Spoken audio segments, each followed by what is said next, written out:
We would invite all who would care to join us in the recitation of the Lord's Prayer, followed by a moment of silence.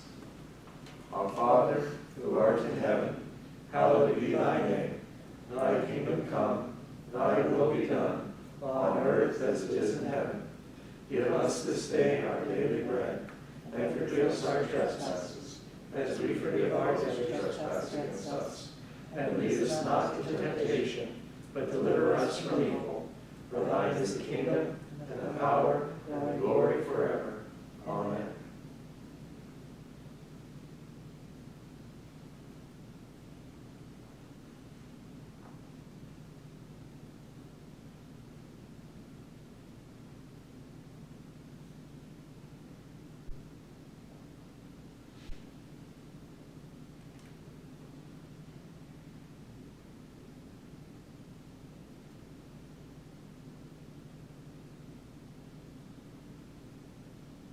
It is now 7 o'clock.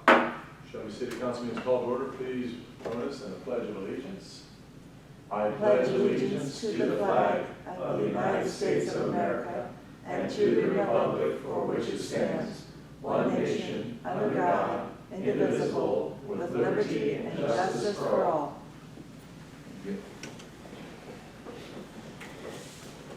Roll call, please, Mr. Crum.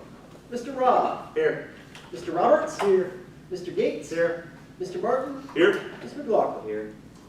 I will now entertain a motion to dispense with the reading of the journal from October 4th, 2021. So moved. Second.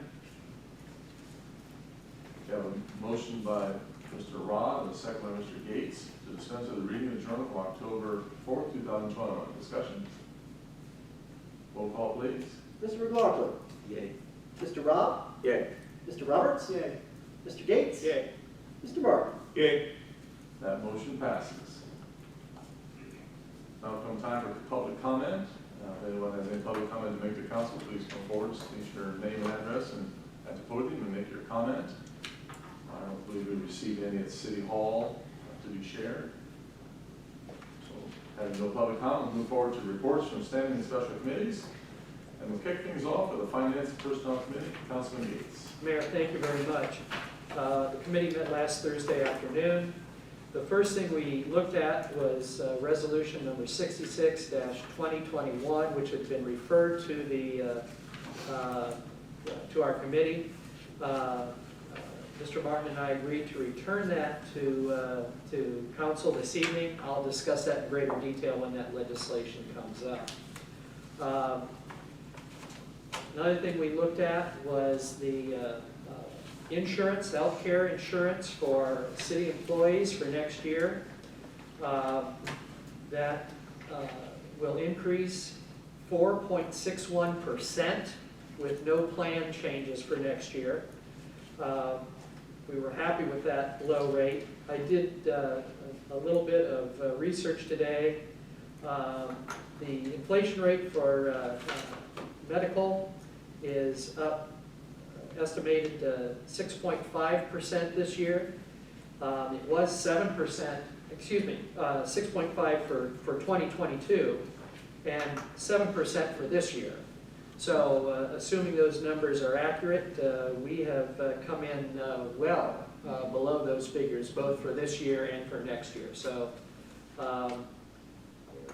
nearly 5% is not insignificant, but it's better than 6.5%. So what we will do is after the first of the year, take a look at the possibility of waiving a month's contribution to the hospitalization fund, which has benefits across the board to all those funds where employees are covered by health insurance. So that was a good thing.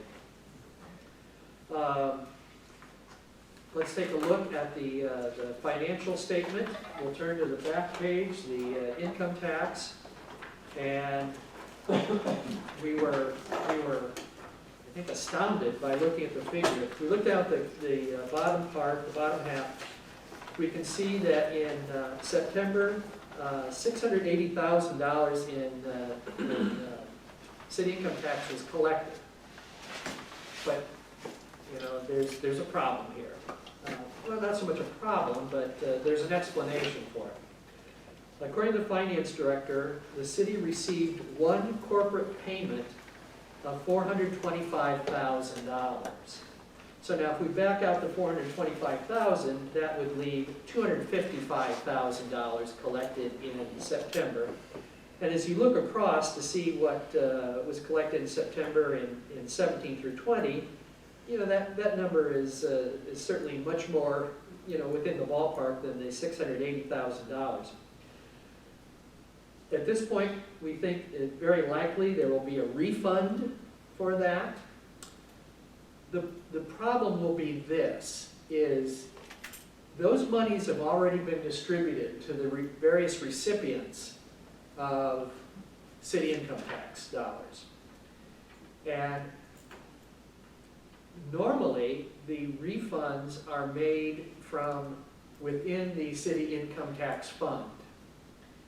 If we have to refund, hopefully not the whole amount, but if we did, for the sake of argument, the income tax, the general fund, the capital improvements fund, the courts, the police court fund, every fund that gets city income tax monies will have to refund those to the city income tax funds.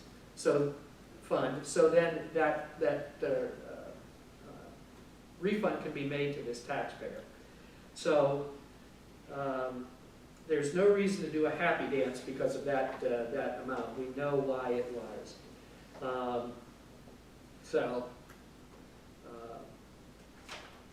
It would be nice to think that it won't be refunded, but I'm not going to hold my breath, and I don't think the finance director is going to hold his. So if we look then at the second page of the packet and look down at the bottom, individual business and withholding. We're going to ignore the business because that's where that big monies went. But we can see that individual income tax collections, looking at the 3-year average, is up 9.65%. That is outstanding. If we look at withholding, it's up 3.7%. So our numbers there are going the right direction. Knowing, of course, that the individuals are paying their taxes, some of that will be declaration for this year, but generally it's for the previous year. But at this late in the year, they've already paid their 2020 taxes, and they're making declarations for their 2021 taxes. Withholding is the one that's most timely. It is what it is in real time. So with that, we'll take a look at the very front page and work our way down through some of the various funds. The one thing that was pointed out, that in September there were 3 payroll expenses, although the payday was on October 1st, on a Friday. So there weren't 3 paydays in September, but there were 3 payroll expenses. So again, we look at the general fund, 1.65 million in cash, 1.4 unencumbered. We see it's up the 347,000, but again, that contains that aberration of the income tax payment. Income taxes, you can look over to the second column, line Fund 220. The actual, you can see the 3.8. We may well have to have a supplemental appropriation more toward the end of the year to cover for that, so that the actual income is truly reflected, and then the actual expenses are truly reflected as well. Health and Park are doing well. I'm going to drop down to the 283, the local coronavirus fund. Again, we've got $15,000 there unencumbered that needs to be spent by the end of the year. The next line, 284, the local fiscal recovery fund, that's where the ARPA funds are going. You can see first half of the ARPA funds, $473,000 is there. And we've got the monies then that are appropriated for that.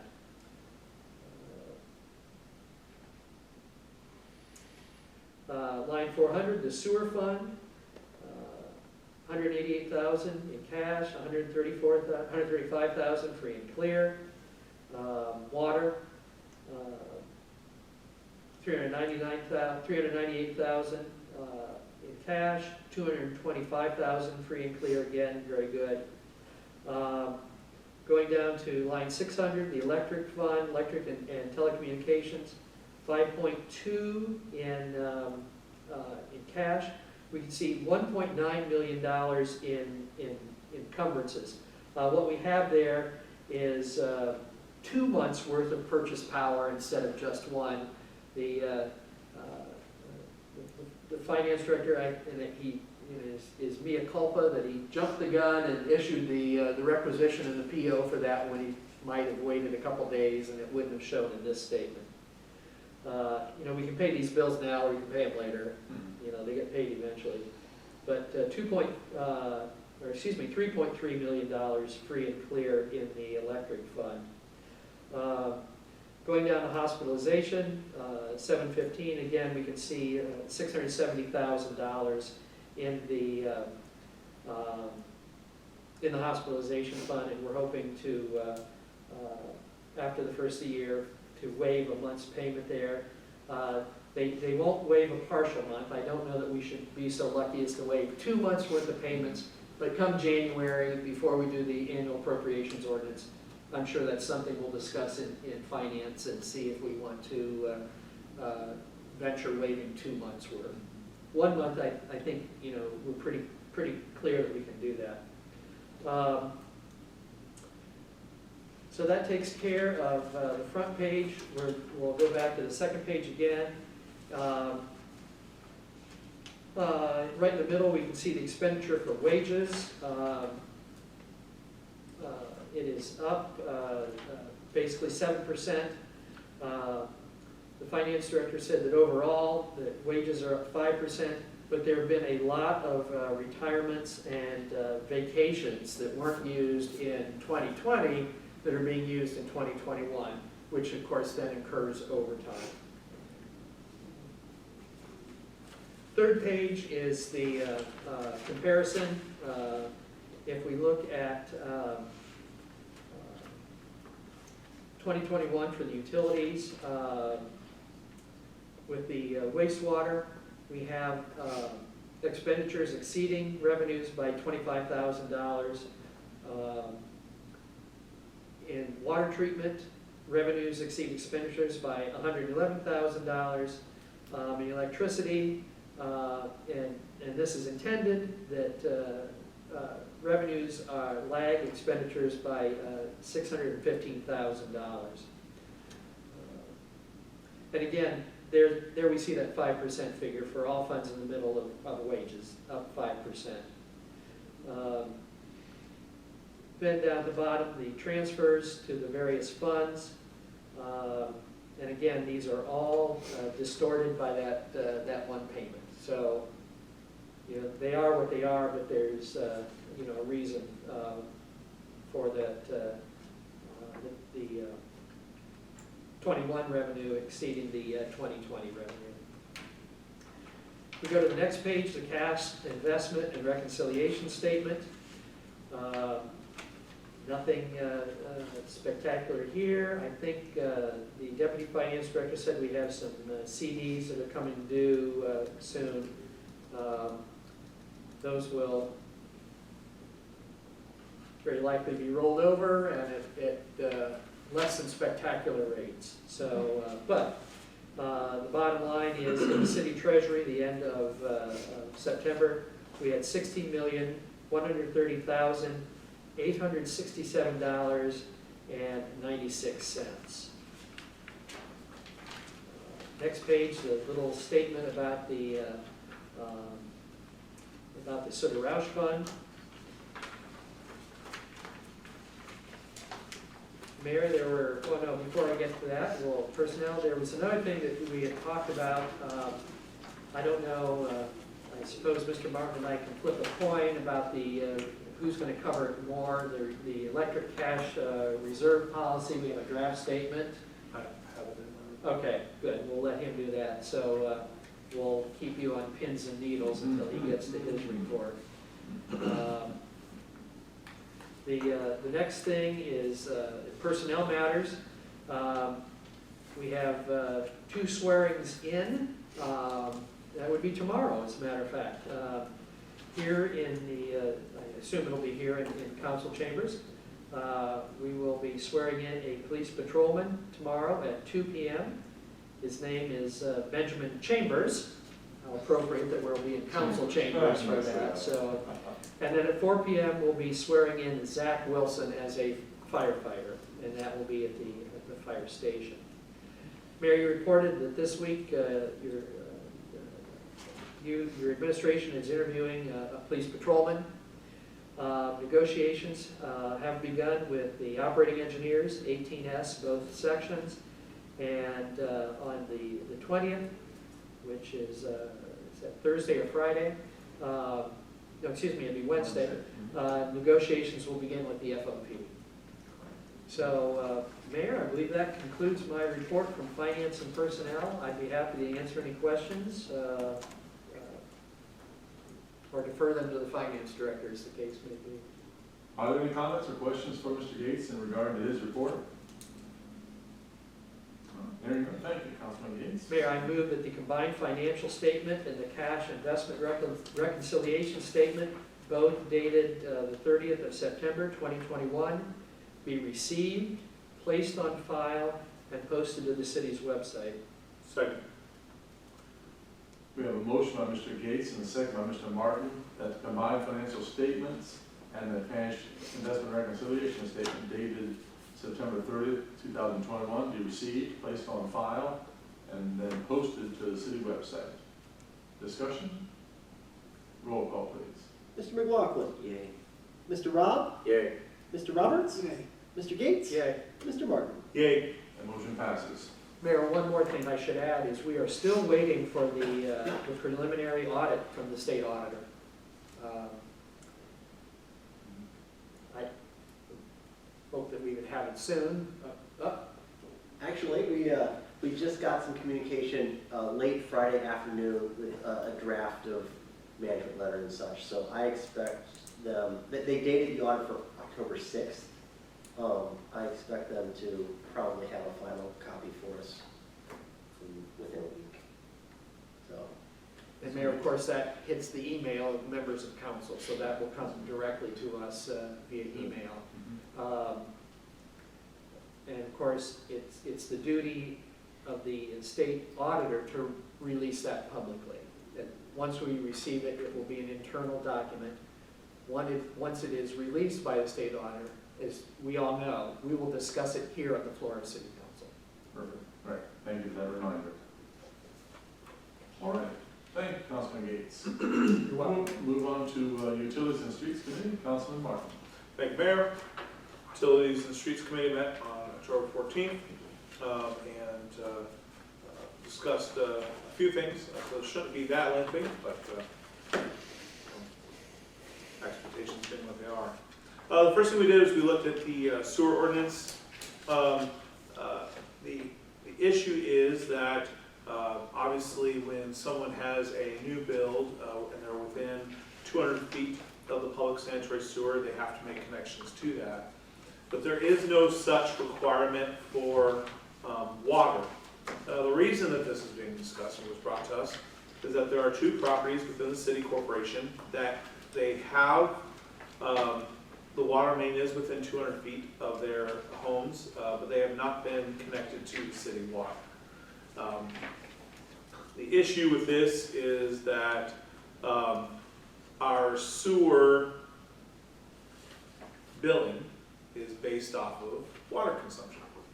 And so I have asked Mr. Insman to inquire a couple things. One, is there a sanitation regulation for somebody to connect with water?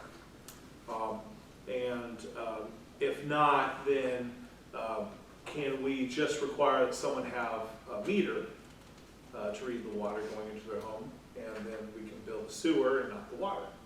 I don't, we didn't feel comfortable just requiring connections for the sake of requiring connections. In other words, is there a happy medium there? So Mr. Insman is still in the process of exploring that, and I'm sure something will come before council, or at least the next committee meeting on that. But that is that. All right. Leaf pickup. Service department is scheduled to start picking up leaves next Monday. The crews will start earlier if possible. The collection process will run through the month of November. The notices have already been posted on the city website, Nixle, and the police Facebook page. We are asking residents to assist in the collection process by the following. Please rake leaves to the curb. But do not place foreign material in the leaf pile, rocks, limbs, etc. That can damage our equipment, so please don't do that. Also, please don't park your vehicle on or in front of the leaf piles to be picked up.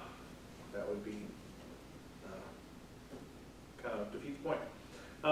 Do not bag the leaves up. You may think you're helping, you're not, just leave them there. And then also, do not place the leaves in the street. Make sure they are in the right way. Placing leaves close to the mailbox poles or the guide wires or utility poles is also extremely frowned upon. So please try to make it easy on us to make it easy on you.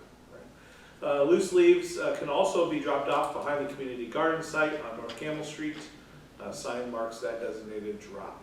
So there you are, our annual leaf pickup notice. All right. The next thing topic was kind of interesting that was brought to us, but one of ice fishing. So currently in chapter 1064 of our ordinances, it is a personal offense to ice fish on our reservoirs. Some people have asked about that. And so going onto the ice, venturing onto the ice for any purposes, such as ice fishing, ice boating, I'm not as familiar with that as any other, or ice skating is not allowed. There is popularity in the sport, though it is small, so the question was, do we want to entertain permission to allow ice fishing on the reservoirs? We did research other local communities, Willard, Ohio, Galleon, and Mansfield, all allow ice fishing with certain caveats, fishing at your own risk, et cetera, et cetera. Safety services were contacted for their input. The fire chief had a favorable opinion. It was good with ice fishing on the reservoirs. Police chief had a not so favorable opinion. Concerns for the safety of the fishermen. Ice rescues can turn into a recovery very quickly, and the decision opinion is more related to the functions of the fire rescue department. There is a scheduled appointment with the law director to discuss liability issues. So we are continuing to research this in the event that we as council want to allow ice fishing on our reservation. All right, now to what was teased in the finance committee. I know you guys have all been on pins and needles, just waiting breathlessly, but here we are. The electric fund cash reserve policy. So we are working on an electric fund cash reserve policy. A reserve policy would establish a formal guideline for a minimum cash reserve for the electric fund. This has come up, I don't know, about every year, every other year since I've been a member of council. The question is asked, how much money is too much money in the electric fund? And so we've put in balance levelization and this kind of stuff to kind of meet certain targets, but how much do we need in there as a minimum? And should we then have a policy that guides that? So a minimum cash reserve policy is recommended to ensure an appropriate amount of cash is available to cover design expenses for a determined amount of time. So for example, 6-month reserves, 3 months of reserves. It does ensure the following: an appropriate amount of cash is available to make timely payments, provides a healthy financial structure for planning, operational, maintenance, and capital projects, provides a solid financial figure to help establish rate stabilization, provides funds for unplanned catastrophic event, debt payment schedules can be met, and better credit scores can be established. In the PowerPoint that everyone got, there is a summary page of AMP's credit scores. One question that was offered by Councilman Gates, which is a very good question, is, well, why do we care about AMP's credit scores? Which is a fair point, since we don't necessarily borrow money from AMP. Why do we care so much about the credit scores? But it is good to see what, I guess, common practice is out there. And it tends to be around 6 months of reserves. Let's see here. The 2013 cost of service study performed by UFS recommended a projected minimum cash balance of $3.2 million in 2018. Shelby's credit review performed by AMP indicated that Shelby had a cash reserve of $6.5 million, or the equivalent of 6.93 months. And the current August 21 financials has the electric fund. This is, again, based on August. You saw the September was different, but the cash balance of around 4.1 after encumbrances was 4.4 months, and so it's lower than that because of the exceeding encumbrances on this month. All right. So everyone should have had in the kind of the draft, the line of thinking here was that we would try to have 25% of our appropriated categories, so distribution, manufacturing, maintenance, office, purchase power, our fixed cost, covering our fixed costs, our capital expenditures, and then also having a fixed cost for a catastrophic event. Obviously, this is important because we are self-insured.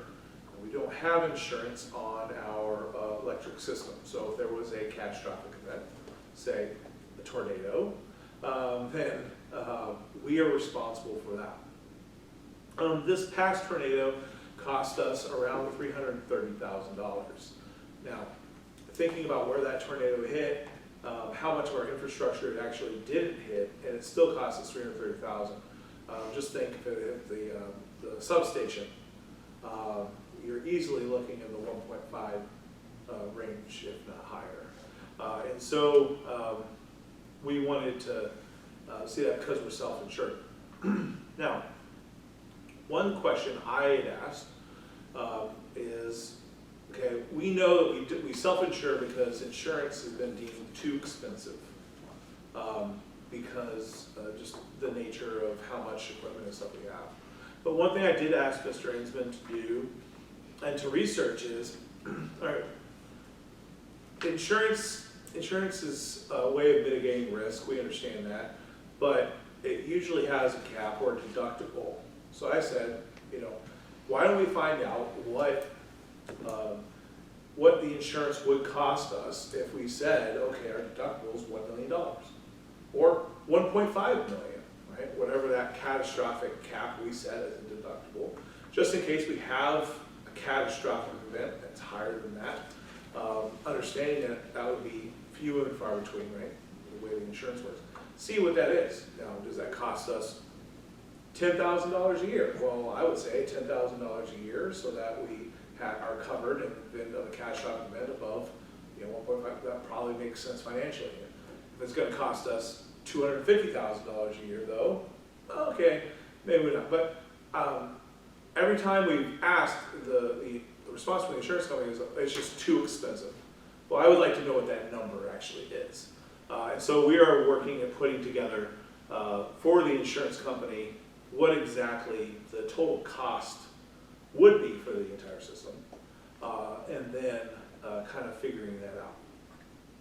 And again, in the future, we may determine self-insuring is the way to go, and we've made the right decision all these years. But I would like to actually have those numbers so we can make an educated determination on that. And I think that will go a long way in determining what this looks like. So let's say that we say we're able to do insurance, and it's affordable at a $500,000 deductible. then obviously that would lower the amount of cash reserves we would need to have on hand because we understand we're covered in the event of a catastrophic event. Obviously, self-insuring, the amount of funds we need to be higher. We're ascertaining that information, but I believe, and our committee believes that that 4.5 million number is probably a good place to at least start with our reserve policy. That would mean that we are currently below that in our fund, and we will have to take appropriate steps when it comes to the balance levelization credit, et cetera. And so looking at that, another thing that I asked Mr. Hinsman to do is there a way that we can structure the balance levelization credit to where it's more automated? So instead of us just looking at it from a year-by-year basis as council, is there a way that we could treat it like the PCA adjustment, to where if we set those ranges, but if the cash reserve exceeds 5 million, then the balance levelization credit takes effect. Okay, and then until that hits 4.6 or something like that, right? To where it's more automated versus having just to rely on council to make that determination, because we do want to ensure that we don't have too much in that fund, but at the same time we want to make sure that we're not underfunded. And so the things that are going to be on the table is, okay, actually putting to paper the reserve policy. And then the secondary issue is what do we do with the balance levelization credit, et cetera. So there's a lot of things that will be coming back to council and back to our committee, but I just wanted to give everyone an update about that. All right. Columbia Gas. So Columbia Gas is scheduling a gas main replacement project for next year. Tentative start time is Q2, Q3 of 2022. Project area is scheduled to be in Ward 3. The following streets were provided by the Columbia Gas officials: 2nd Street, Oak Street, 3rd Street, 4th Street, Clark Street, 6th Street, Dale Avenue. East Smiley Avenue from 2nd Street going east, East Whitney from Ashland Railroad Tracks to Dale, East Main Street, small section near 2nd Street, and from Dale Avenue area going east. Columbia Gas representatives will be making the official public notification prior to the start of the project. Obviously, why that's important, why they coordinate with us, is because we don't want to do a street project and then all of a sudden they come in and tear it up for gas mains. So we do coordinate for that. All right. Speaking of streets, Mickey Road Improvement Project update. The ODOT project that is designed to construct curbs, gutters, storm sewers, and apply the road service on Mickey Road. The city will be responsible for 20% of that project. The tentative schedule for the project was provided to the project coordinator this week.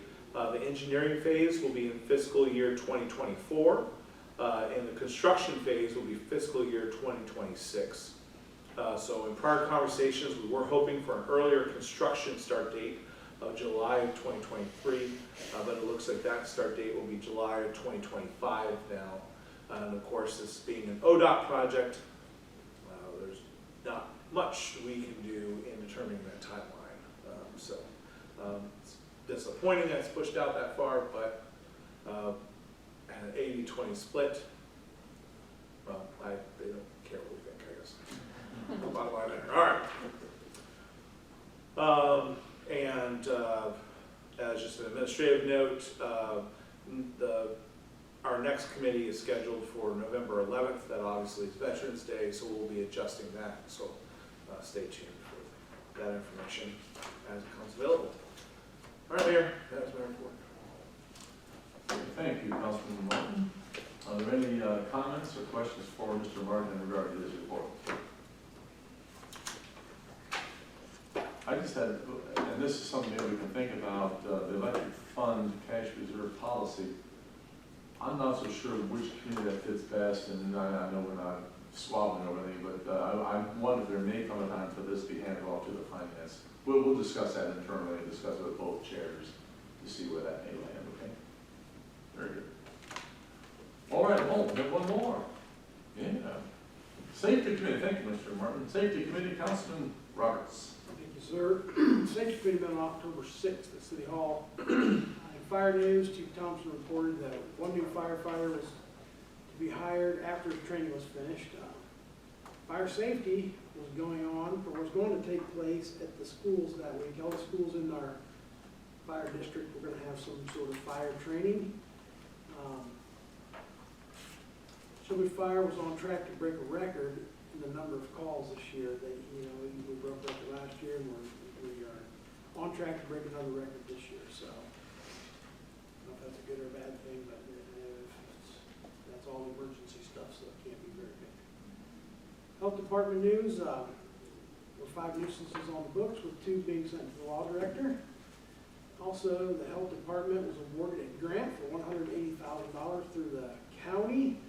This money will be used to hire an administrative assistant for the health department, and it can be used for salaries and bonuses for health department employees. So 3% of their salary could be in a bonus, or up to $1,500 max. The health department had been awarded the Truman Kennedy Award for Profiles in Courage. Shelby Area Democratic Club nominated them, and they were given that award at a luncheon, I think, in Mansfield. Police news, we started the process to purchase the Marks radio systems, the legislation that comes with that. And I'm going to be redundant to Mr. Gates, and maybe then the mayor will be redundant to me, but new police officer, at that time we thought we'd start on the 24th, maybe that's going to be a little bit earlier. There'll be 3 more to come. Chief Combs thinks that all 3 will come from the current list of candidates. We need an update for in-car cameras as well as body cameras, so we're going to discuss that in detail, and the discussions will be soon, and I'm sure at some point we'll have some legislation on that. And finally, there's still an issue with the visitation system in the jail, and the remedies for that are being looked into as we speak, and as soon as we figure something out for that, we will bring more of that to the report. That is my report. Thank you, Councilman Roberts. Are there any comments or questions for Mr. Roberts in regard to his report? All right, if not, we'll move forward to reports of city officials. A report of the mayor. The past couple of weeks have been occupied with the typical duties of the mayor and administrative functions. On October the 5th, I participated in a Richland County Leadership Board meeting. October 13th, participated in a community leaders phone conference facilitated by Mr. Vincent Yates of the Ohio Health System, and very informative session, of course, again, COVID updates, hospitalizations, and what was happening in the Richland County area. Question and answer period, and very good phone conference there. On the 14th, I participated in a Zoom meeting of the Community Action Commission of Erie, Huron, and Richland County. Privileged to sit on that board, and a very good meeting there. On October the 15th, held a ribbon cutting for Decor to Adore at 21 East Main Street, another cool business in our downtown district. The young lady is from California, who an entrepreneur in that business. Today, Chief Combs and I interviewed another candidate for a patrol officer with our Shelby Police Department, and we'll be seeing how things move forward in that regard. And then last week, the city of Shelby received a very nice certificate of commendation from the National Society of the Sons of the American Revolution. And I was not in the office at this time, and Mr. Robert A. McCown Jr. dropped off this certificate, and I'll just read it for you. The National Society of the Sons of the American Revolution. This certificate of commendation is presented to the city of Shelby, Ohio, in recognition of exemplary patriotism, in the display of the flag of the United States of America. And a very, very nice certificate of commendation. So we appreciate their recognition and it's a fine reflection upon our city. Sort of informally, I do want to congratulate Mr. Ensman on becoming a grandfather on Saturday. So the very first granddaughter. So congratulations to Grandpa Ensman over there. All right. And I will entertain a motion to confirm the appointment of Mary Durkin to the Shelby Historic Preservation Commission. So moved. Second? We have a motion by Mr. Martin, a second by Mr. Roberts to confirm the appointment of Mary Durkin to the Shelby Historic Preservation Commission. Discussion? Roll call, please. Mr. McLaughlin. Yay. Oh, no, Mr. Rob. Is this a second term? Is this, I see the beginning date is January of 2022. Is this a continuation or is this a new appointment? She's not new. I don't know if she filled out a term or if she was brand new, but this is a continuation of her term. And she lives on Alvin Road, which is not within the city limit. Right. And as I've said before, I have a problem with people, even though she appears to be well qualified, she doesn't live in the city. I have a problem with non-residents being on city commissions. Thank you. Any further discussion? Roll call, please. Mr. McLaughlin. Yay. Mr. Rob. Nay. Mr. Roberts. Yay. Mr. Gates. Yay. Mr. Martin. Yay. That motion to confirm passes. Thank you. Are there any comments or questions for me regarding my report?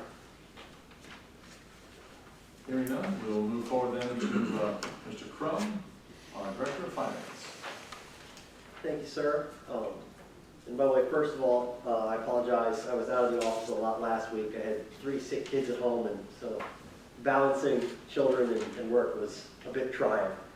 But the office still soldiered on, especially the income tax department. October 15th, which was last Friday, was the due date for extended tax returns. So they were quite busy over the last week, getting hopefully most of our residents filed. I'm sure there will be plenty of stragglers, and then they'll spend the fall searching for those who just forgot to file. So they'll be working on that. As I stated earlier, the audit, I do expect to get it in the next week probably. Based on my conversations with the auditors, I don't think we're going to find anything too spectacular or surprising. A lot of the comments and such will probably be similar to last year, because just how it works, where the audit gets to us so late in the year that a lot of the things that they want corrected last year didn't get done in the last 6 weeks or so. But so expect that soon. We covered health insurance and tax collection. Yeah, I will agree with Councilman Gates about that one large estimate, which it was a quarterly estimate, so it's for the 2021 returns, which get filed in 22. So we'll just have to be very careful with appropriations next year, because obviously that money's already been sent to the various funds because we do it in real time. So maybe we'll have to increase the refund line item or increase the minimum balance in that fund, the income tax fund, for a while, just to make sure. I hope that they wouldn't so drastically overestimate their estimates that we would have to give it all back. But we'll be cautious about it, and then if it all stays with us, that's fabulous. And that really is about all I have to report this evening, Mr. Mayor. Okay. Thank you, Mr. Crum. Are there any comments or questions for Mr. Crum in regard to his report? Hearing none, move forward. I think we all received the communication from Mr. Eister that he had, was going to be sitting in the bleachers of his son's football game here this evening. Apparently that ran over, so we were advised of that potential absence earlier. Mr. Geis is on vacation. be determined soon, so there'll be no report from Mr. Gass, our project coordinator. Brings us new business. Notice in your packet, the Shelby Historic Preservation Commission has a recommendation concerning the Shelby Pure Milk Company barn on Whitney Avenue. And there was a great deal of documentation placed in your packets, and you see the bolded portion there on the Historic Preservation Commission public hearing minutes of October 15, 2021. That Mrs. Durkin moved and Mr. Samsel seconded the motion for recommendation to Shelby City Council to designate the Shelby Pure Milk Company barn on Whitney Avenue as a locally designated historic landmark, and that motion passed. And before we get into discussion, we do have in the audience Melinda Mindy Bigelow. Her father and grandfather owned the Shelby Pure Milk Company, which owned the barn, and she initiated the request to be placed on the local designated historic landmark. So glad that she's here, and she's got some stories to share on her own. She can do that, I'm sure, one-on-one with us. She shared some of those with me. Found this information there.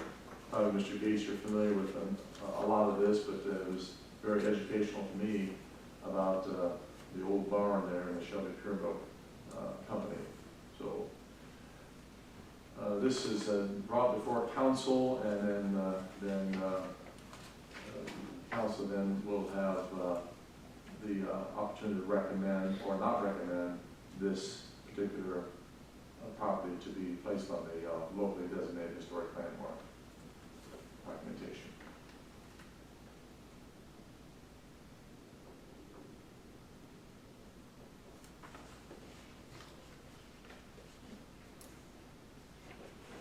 So I think last time we did this, if I remember correctly, we had a motion to place the site on the locally designated historic landmark.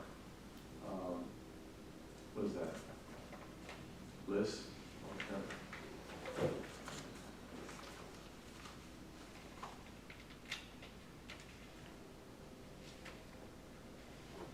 I move that City Council designate the Shelby Pure Milk Company barn on Whitney Avenue as a locally designated historic landmark. Second. A motion by Mr. Roberts and a second by Mr. Martin to place the Shelby Pure Milk Company barn on Whitney Avenue and recognize as a locally designated historic landmark. Discussion? Mr. Gates.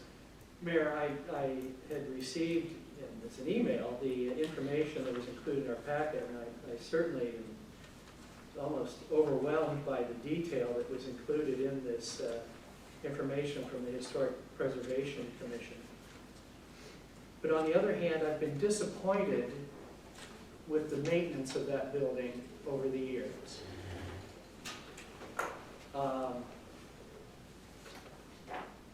The third ward is, this is a strong word and I use it cautiously. The third ward has been, which is, I think no one would argue, is the poorest of the 4 wards, has been plagued with blight. And I'm sad to say that this barn has been a part of that blight for a number of years. So I will be voting against this motion. Was it detailed in here what has recently been done to the barn? I didn't read through every, but I drove by today, and it certainly looked different today than it did 3 or 6 months ago, I would say. Mr. Rock. I'm wondering if this designation will open it up possibility to some grants maybe to help with that maintenance. I'm no expert on that, but I believe those designations open up that possibility. That's the best of my knowledge. Mr. Rock. I did see some painters up there over the last couple of weeks, and then I guess I would like to have that question answered about the maintenance and the possibility of future grants for that before I voted for the designation.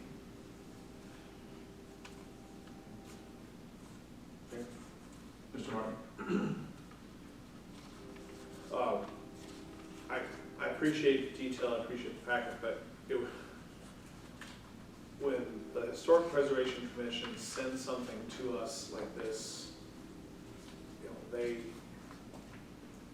probably should make a habit of being here to answer questions that we have, as we have them. I don't know, it's a little bit disappointing, that, they aren't here to answer some of that, along with their reasoning.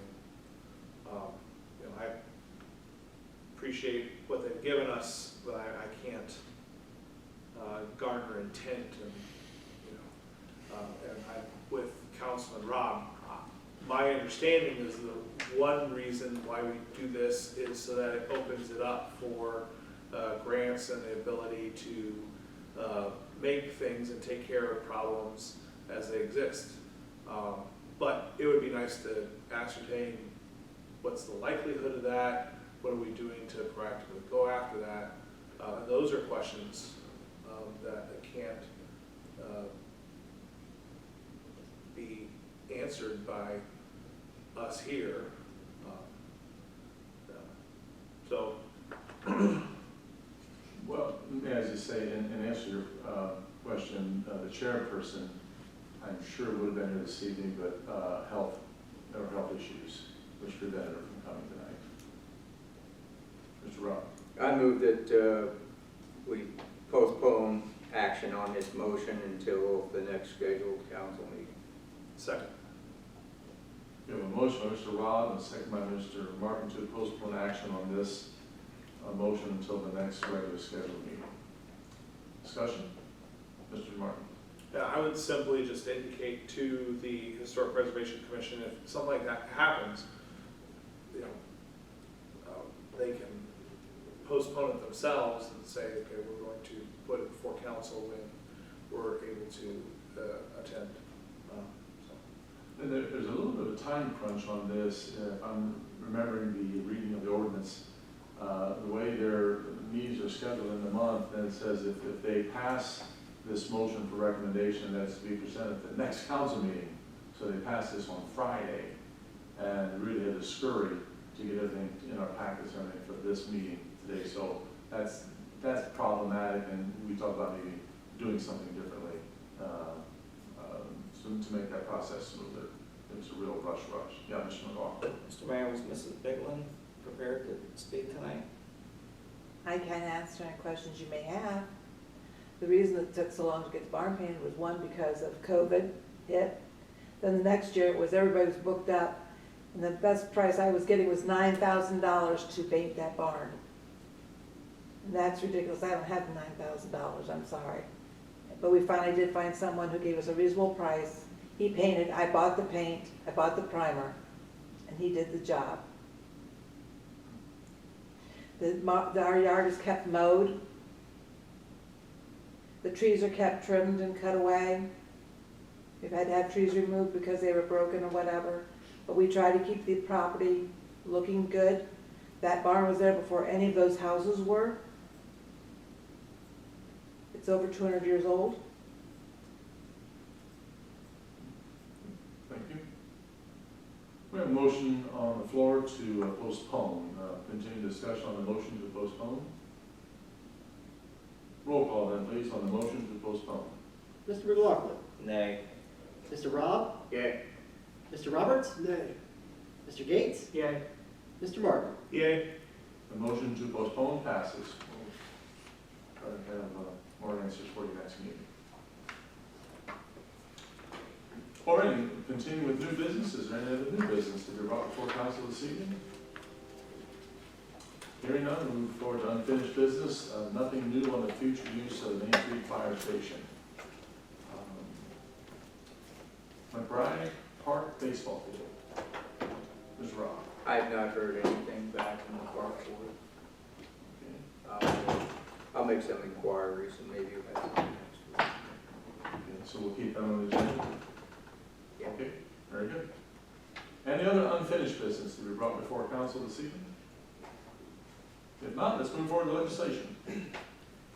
Ordinance number 27, 2021, amending ordinance number 8, 2021, annual appropriations and declaring an emergency. I move that the rule requiring that an ordinance be read on 3 separate occasions be suspended. Second. We have a motion by Mr. Gates and a second by Mr. Martin that the rule requiring that an ordinance be read on 3 separate occasions be suspended. Discussion. Roll call, please. Mr. McLaughlin. Yay. Mr. Rob. Yay. Mr. Roberts. Yay. Mr. Gates. Yay. Mr. Martin. Yay. The motion to suspend passes. Move that the ordinance be taken up and passed. Second. We have a motion by Mr. Gates and a second by Mr. Martin for the passage of ordinance number 27, 2021. Discussion. Mr. Gates. Mayor, these are in the 400 in the sewer fund, I believe that is. The ultraviolet light bulbs, this is what we're using for disinfectant instead of chlorine. And it's a much more environmentally safe method of disinfecting, but it comes at some cost, and I'm sure those bulbs are pricey. We're not something you can go out and get at Dollar General or anything like that. So that's the reason for this. Diesel fuel, well, you know, it is what it is. Is that for peak generation and all of that, John? No, thank you, Mayor. In an earlier ordinance this year, we passed, some legislation was passed to include the 400 MTN, the 526 diesel fuel. Because right now we have diesel fuel for the boilers, which is part of the operation, and diesel fuel for the maintenance side of things for our equipment.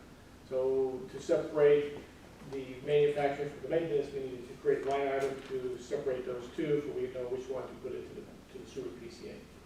So this will allow the separation between the 2 diesel fuels, one for equipment and one for the operation. This will be for the equipment. Thank you. Any further discussion? Roll call, please. Mr. McLaughlin. Yay. Mr. Rob. Yay. Mr. Roberts. Yay. Mr. Gates. Yay. Mr. Martin. Yay.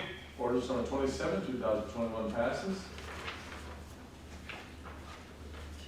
Resolution number 66, 2021, authorizing the mayor of the city of Shelby to enter into an agreement to adopt a new Section 125 flexible benefit plan and voluntary benefits provided by American Fidelity for the employees of the city of Shelby, Ohio, to be effective on January 1, 2022, and declaring an emergency. Move the resolution be taken and passed. Second.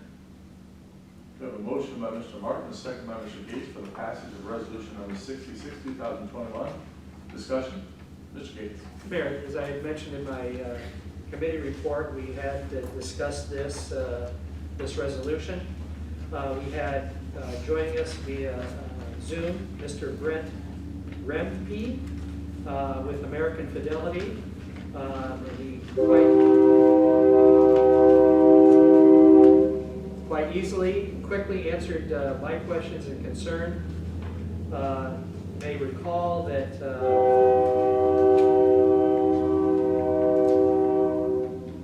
attached to the resolution, there are 3 pages that need to be signed. The last one is labeled at the top, the trust subscription agreement and application for medical expense reimbursement coverage. It lists all these trusts, and my question was, you know, which one and why? Well, it would be there's the National Public Employees Insurance Trust, that's the one that he mentioned would apply to us. What this does is shifts risk, if we sign this 3rd page, it shifts risk from the city over to American Fidelity. So, you know, that was simple enough to answer my question. Again, these they offer all sorts of different plans and products. Obviously, these will be up to individuals to decide whether they wish to participate in that. which incidentally would include all of us as council members, since we also are employees of the city. What it does is, any cost for these products that's the first thing taken out of paychecks and is made tax-free. So there's some benefits, tax benefits as well by doing that. So again, he was, very quickly answered our questions. Thanks to the finance director for making arrangements for him to be at our meeting. Again, that answered the concerns I had from 2 weeks ago. Thank you. Any further discussion? Roll call, please. Mr. McLaughlin. Yay. Mr. Rob. Yay. Mr. Roberts. Yay. Mr. Gates. Yay. Mr. Martin. Yay. Resolution number 66, 2021 passes. Now I'll go to miscellaneous business.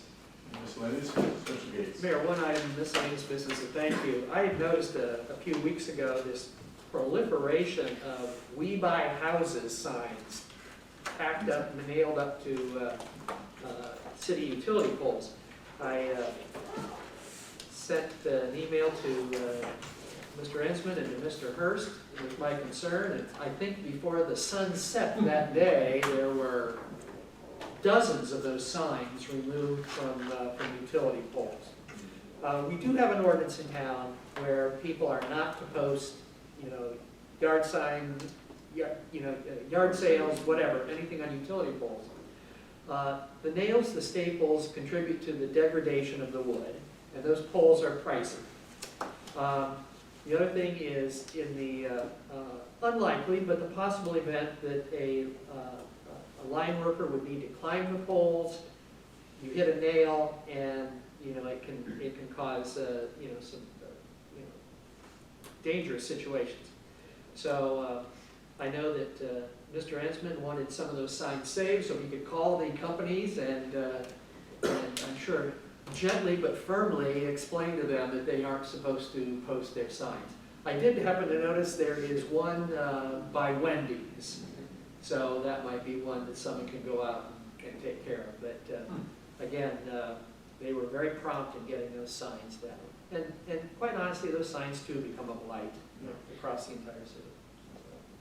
Thank you. Mr. Gates. Mayor, I would move that council go into executive session for the following two purposes. Number one, to consider the appointment, employment, dismissal, discipline, promotion, demotion, or compensation of a public employee or official, or the investigation of charges or complaints against a public employee, official, licensee, or regulated individual, unless the public employee, official, licensee, or regulated individual requests a public hearing. And number two, preparing for, conducting, or reviewing negotiations or bargaining sessions with public employees concerning their compensation or other terms and conditions of their employment. Mayor, that's my motion. Do I have a second? Second. Thank you. We have a motion by Mr. Gates and a second by Mr. Martin to go into executive session for the two purposes so read. Discussion. Mr. Gates. Mayor, should this motion pass, I would request that you and Mr. Ensman accompany council into executive session. Likewise, for the first reason, and for the second reason, I would ask that you, Mr. Ensman, and Mr. Crum accompany council into executive session. Thank you. Further discussion? Roll call, please. Mr. McLaughlin. Yay. Mr. Rob. Yay. Mr. Roberts. Yay. Mr. Gates. Yay. Mr. Martin. Yay. That motion passes. Council goes into executive session at 8:03.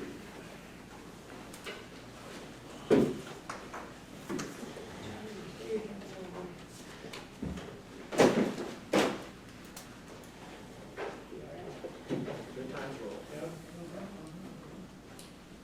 Well, you guys have fun the first time. I'm gonna sit here and That's what we'll take for. That's right. Got a crossword puzzle for the search or something? Congratulations.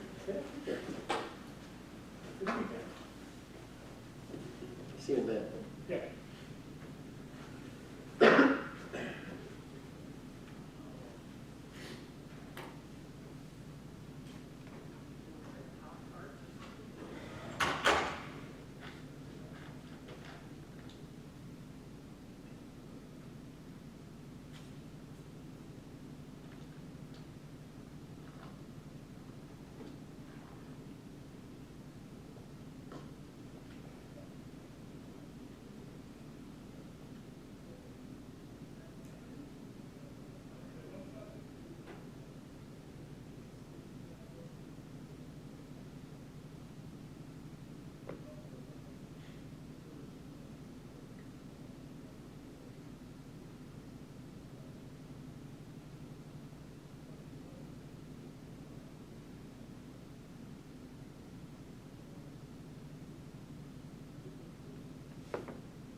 I'm gonna stick around. Yeah, go home, Lance. I don't see any need. They're gonna come out and go to Yeah. adjourn the meeting anyway. Oh, Enjoy your evening, my friend. what's that? Enjoy your evening. Yeah, yeah. I got sick kids now, so. 8 days. Oh, really? Did anybody have COVID? No, it's food. Yeah, mine just has strep, and I had one last week. We had to get tested today, but I had one last week that had strep, and now one this week with strep. And it's a good time. That's right. Thank you, sir. Take care. Thanks for you.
Councilman Ryan. Councilman Ryan did it. Like Clue, right? Colonel Mustard did it in the observatory, the lead pipe. Yeah, there you are.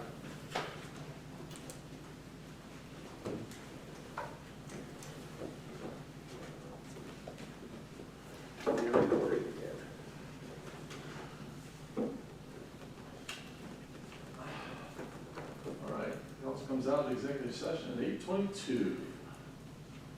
Mr. Martin. Mayor, sorry, didn't jump the gun on miscellaneous business, but we got in our packets the census data for the city, and a lot of useful information on our role in divisions, cities, and awards.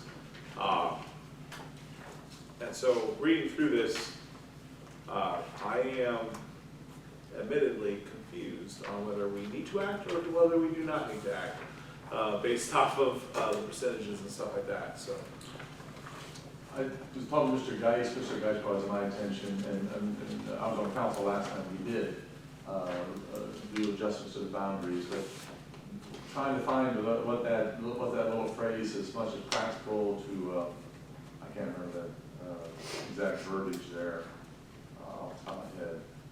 But that, Joe thought that, he said, I thought we had, that we had come up with a percentage somewhere. And so I ran this past Gordon, the substantially equal, substantially equal population. What is that? In whose eyes? What? So that's where this Cuyahoga County, although like Gordon said, this doesn't really apply to us, but it does.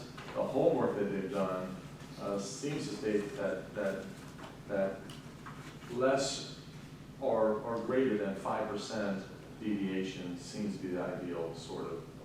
That's why I'm just picking up the Ohio model.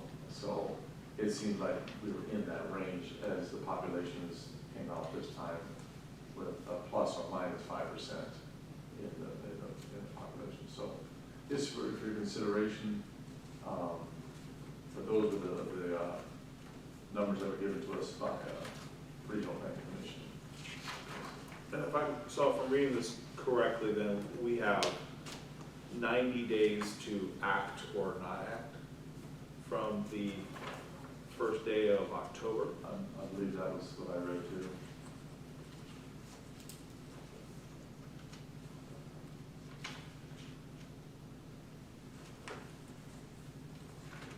Mr. Gates. Mayor, I remember 10 years ago when we sat and did this, we had a committee of the whole, and at that time, the ward boundaries were 90 years old. They had never been adjusted since they were drawn in 1921. And Mr. Geis had all the information, maps of the city, block by block, the population within each block, and within 20 minutes we were done. And we were at nearly identical populations for each of the 4 wards. We've got less variation now than we had 10 years ago, but the ideal is to have each ward equal population, and with the detailed information that we have, we can easily be much better than the 5% deviation that's in this one document. So I think that's something that we should take a look at. It may be take the difference between the 3rd ward and 4th ward, divide by 2, and that tells you how many people we have to move from, quite honestly, from the 4th ward to the 3rd ward. We already see wards 1 and 2 are pretty well balanced. So, but it was a surprisingly easy process 10 years ago. I remember, in 20 minutes we were done. Out the door we went. Mr. Martin. So I'm assuming that Joe has that information, that block by block. Is that something that could be made available to the council then? I would think so. I'll pursue that. Mary had a spreadsheet and, you know, with each block, and we could look up at the map and see, you know, how the blocks were labeled. And, you know, I think they had, I'm not sure, some numeric designation or something like that, but, you know, surprisingly easy.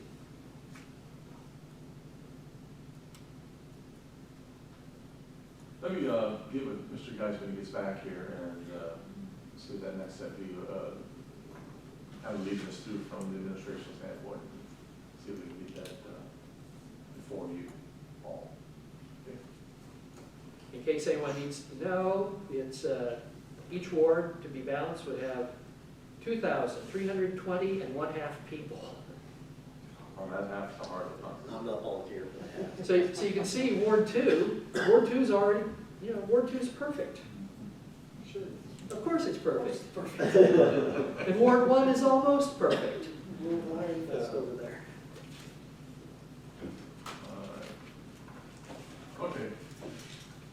Thanks for bringing it up, Mr. Martin. We put all that in there. I went right over it. Mr. Gates. Mayor, I move council adjourned. Second. We have a motion by Mr. Gates and a second by Mr. Martin for adjournment. Roll call, please. Mr. McLaughlin. Yay.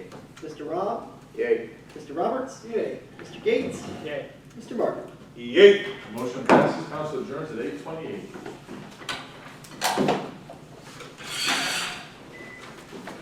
New box behind Steve. There's a box sitting over there. Chief, I would probably set those in there up and down. That one's falling apart. See what you think. Here are more of those to pass out. Thank you very much. Those folks disappeared before I could do that. Gotta tell Joe that he can turn off the camera now. There was Did you zero text him? people watching. Yeah.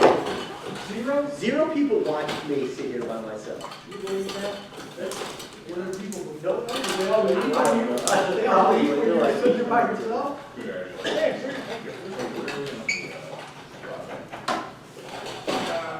Federal information to Southside Capital. Wait for that.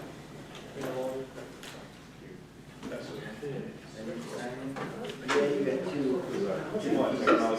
It's the surgeon Wednesday. Yeah, it's feeling pretty good. What was the charge? Did you hear that out?